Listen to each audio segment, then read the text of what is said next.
Hello, hockey fans. My name is David. I thought I would start this message at 12:47 on the afternoon of Monday, 27th of June, North American Eastern Time. I know I haven't recorded a video for quite a while. I thought I would do, now that the 2022 Stanley Cup Final and thus the 2021-22 season in the NHL is over. I unreservedly congratulate the Colorado Avalanche for a cup well won. I also congratulate the Lightning for a wonderful playoff run, excellent playoff run. I congratulate the New York Rangers and Edmonton Oilers for playoff runs that, considering they hadn't won a playoff series the previous season, incredible to watch. Obviously, it is now time to go to the off-season, because there's a lot that teams that didn't make it to a conference final can learn from those that did. Even the Edmonton Oilers still have work to do in terms of solidifying their goaltending situation, with the uncertainty over Mike Smith, a 40-something goalie with one season left on his contract after the most recently completed one. Well, when it comes to Canadian teams, I mean, it was the Flames Stars series was very tight, not a lot of goal scoring.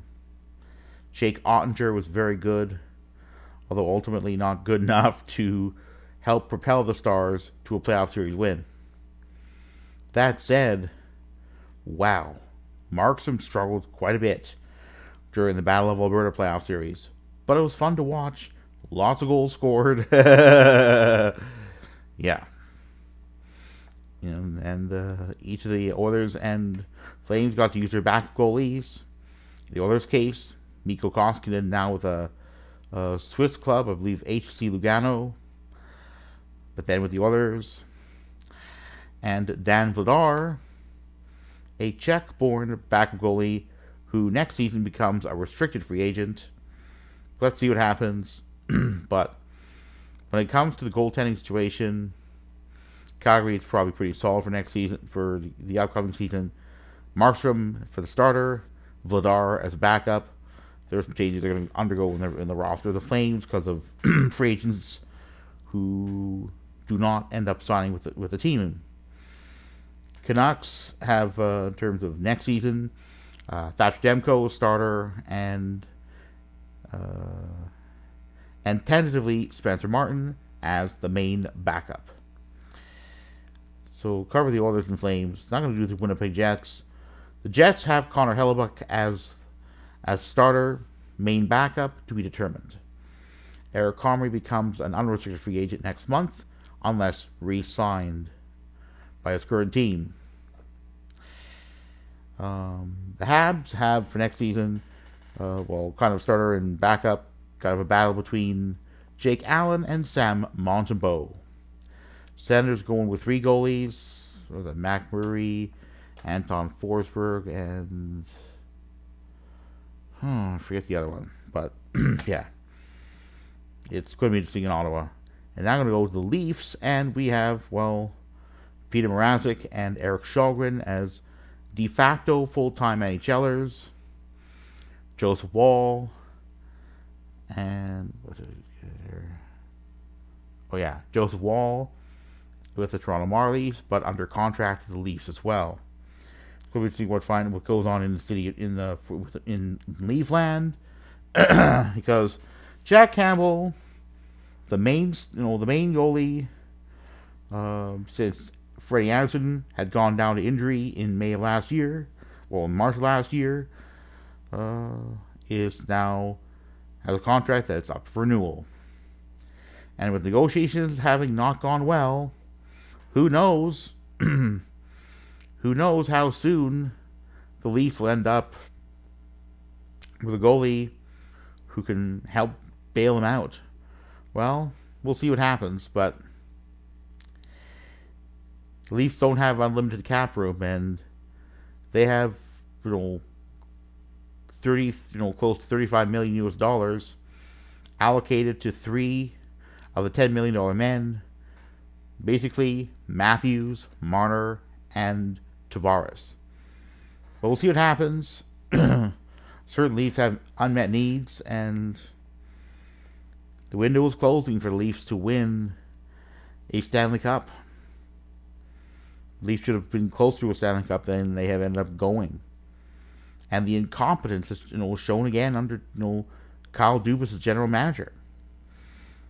4 seasons in a row, no playoff series win. Losses to the Bruins in 2008.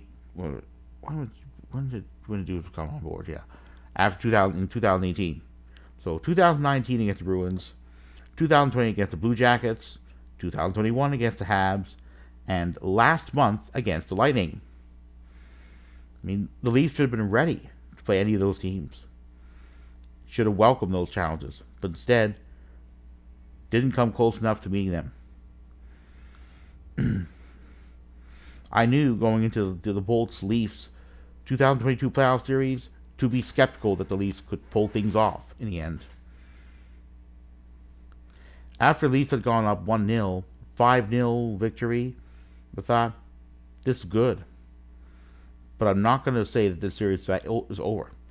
By no means was that series over. I thought throughout that first game, the Bolts aren't quitters. The Bolts aren't quitters. They're going to come. They're going to come. They're at least going to try to come. That pushback didn't really occur in Game 1 of that series, but it did occur in Game 2, Games 2, 4, and 6. Even Game 5, the Bolts scored first. It was not pretty, but the Leafs ended up winning it. Game 6, Leafs, the game went deep into the first overtime.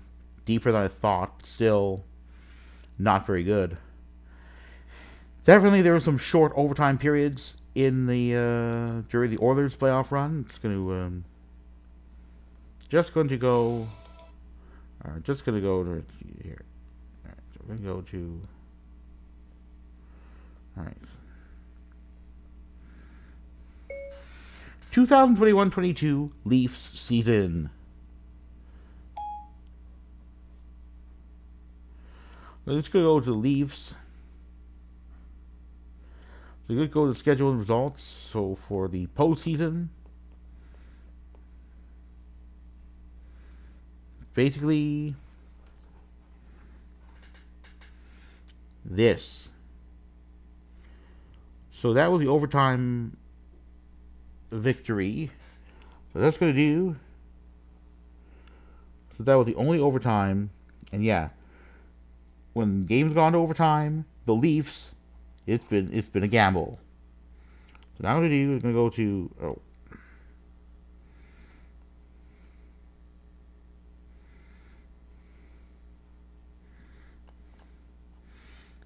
Alright, so I'm going to go just have the game summary. It's going to go. There was a game goal scored first. A couple goals by John Tavares, and Kucherov, and then tied things up, and then Braden Point with just over 2 minutes to go in the first overtime. It was game over. It was kind of a mixed bag the last time around. The last postseason, the Leafs ended up. Alright, I'm just gonna go to the Edmonton Oilers. Alright. How the Edmonton Oilers do. Last season, there was a long overtime with the Edmonton Oilers. Over 46 minutes, almost 47 minutes. Game 4 of the Jets-Oilers playoff series. First round series, the Oilers ended up losing. So now what I'm going to do is go to... Alright, so the playoff games, we have... There were... it was a gamble. The Oilers ended up winning. Alright, so... Just gonna get a little bit of recap here. The Leafs should not rely on overtime to be their saving grace. Well, let's see. Alright, so what happened here? Alright, so that was, what was that there? Game 5, overtime. Oh, oops. Game 5 of the Kings World Series. We had... Oh, what's going on here?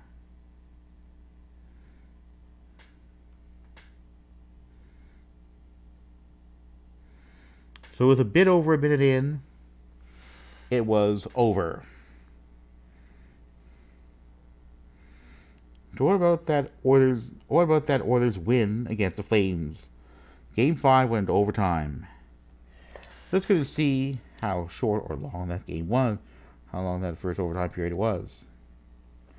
Well, quite a bit longer than either of the games the Oilers ended up losing. Alright, so sorry for the lighting here. So a bit over 5 minutes in, that was Game 5 of the Battle of Alberta playoff series. So then we look at the Oilers Avs series. Game 4 went to overtime.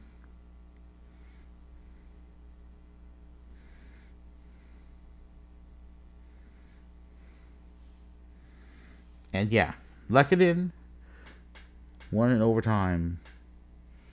It was a gamble that the Oilers ended up mostly losing, going 1-2. So the Oilers have some questions going into the offseason. Goaltending's an issue. Mike Smith may or may not be available, but for the Leafs should presume that Campbell will not be available. It's going to be interesting to find out what happened with the Leafs. Probably going to be lost coverage. There probably was on First at 1050, TSN Toronto-based TSN 1050 Radio's morning show.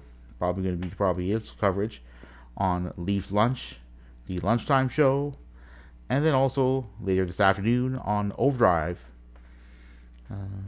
on the Stanley Cup and perhaps implications for the Leafs going forward. Anyway, go Leafs, go.